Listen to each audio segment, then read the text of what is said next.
In this review of the Skil 10-inch table saw, I use it to do a few rips and to showcase why this is the best product for the budget cat woodworkers.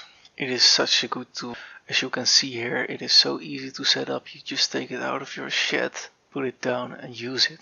It uses the great rack and pinion tool to set up the measurements. My measurements are of course in metric, but normally it's in imperial. It is so quick to use, you just set up and go. On the side there's the hold bar for the fence. It's very sturdy and you can adjust it like you want. On the front there's the start and stop button. It's very easy to reach and with your knee you can always shut it off. That's a good safety measure. The height of the blade is also adjustable in the front. It's by turning a wheel, it goes up and down. With the provided hand protection standard provided in the kit, you work safe. And the blade is also turnable between -1 degrees and 46.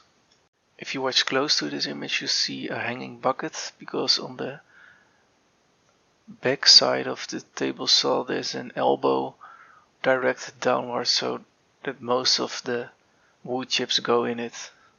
In this small video you see making long rips for some structural planks.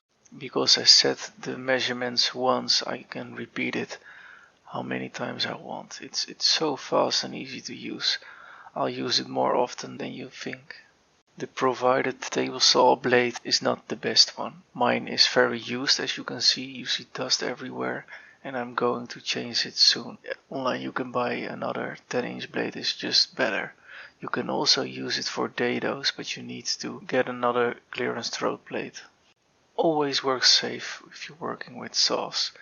The push stick is very well placed on the right side, that if you need it, you can just push it further. I really like the design and the overall use of this device, and I highly advise it for everyone that wants a table saw that is easily stored away and is also good quality.